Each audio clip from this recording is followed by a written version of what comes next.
ചാലക്കുടി നഗരസഭ 3-ാം ward councillor Valsan Champakkara നടത്തിവന്ന അനിശ്ചിതകാല സത്യാഗ്രഹ സമരം പാർട്ടി നിർദ്ദേശപ്രകാരം അവസാനിപ്പിച്ചു. വത്സൻ ചമ്പക്കര അസിസ്റ്റന്റ് എഞ്ചിനീയർക്കെതിരെ ഉയർത്തിയ ആരോപണങ്ങൾ അന്വേഷിച്ച് UDF പാർലമെന്ററി പാർട്ടി യോഗം ചർച്ച ചെയ്ത് ഉചിതമായ തീരുമാനം കൗൺസിൽ യോഗത്തിൽ എടുക്കാൻ തീരുമാനിച്ചു. മുതിർന്ന കോൺഗ്രസ് പാർട്ടി നേതാക്കൾ ഇടപെട്ട് ചർച്ച ചെയ്തതിന്റെ അടിസ്ഥാനത്തിൽ പാർട്ടി നേതാക്കളുടെ നിർദ്ദേശപ്രകാരം സമരം അവസാനിപ്പിക്കുകയായിരുന്നു. Congress block president VO Pailappan, നഗരസഭാ chairman Eby George, Shibu Valappan, vice chairperson Alice Shibu, Biju S Chirayath, MM Anilkumar, George Thomas, Thomas Maliyekkal, Thomas Melepuram, Sabu Kattalan എന്നീ നേതാക്കൾ ചർച്ചയിൽ പങ്കെടുത്തു.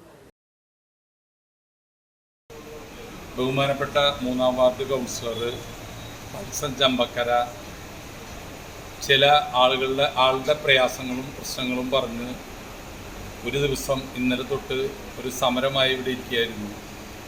പാർട്ടിയുടെ ഉയർന്ന തലത്തിലുള്ള നേതാക്കന്മാർ, ബഹുമാനപ്പെട്ട ശ്രീ എബി ജോർജ്, അതുപോലെ ശ്രീ ഷിബു വാലപ്പൻ, ബിജു വക്കീൽ, ജോർജ് കുട്ടി അടക്കമുള്ള നേതാക്കന്മാർ, വൈസ് ചെയർമാൻ ആലീസ് അടക്കം, തോമസ് ഏട്ടൻ ചാലക്കുടിയിലെ കോൺഗ്രസിൻ്റെ കോട്ടയിലെ മഹാത്മാഗാന്ധി സോഷ്യൽ ഫോറത്തിൻ്റെ പ്രസിഡൻറ്റും, അതുപോലെ കോൺഗ്രസിൻ്റെ മുതിർന്ന നേതാവും, അതുപോലെ സാബു, എല്ലാവരും അടക്കം നടത്തിയ ചർച്ചയുടെ ഫലമായിട്ട് വത്സൻ ഈ നടത്തുന്ന സമരം നിരുപാധികം പിൻവലിക്കണമെന്ന് പാർട്ടി എന്നുള്ള നിലയ്ക്ക് ആവശ്യപ്പെട്ടു. ആ ആവശ്യപ്പെട്ടതിൻ്റെ അടിസ്ഥാനത്തിൽ ഈ നടത്തി വരുന്ന സമരം നിർത്താൻ വത്സൻ തീരുമാനിച്ചു.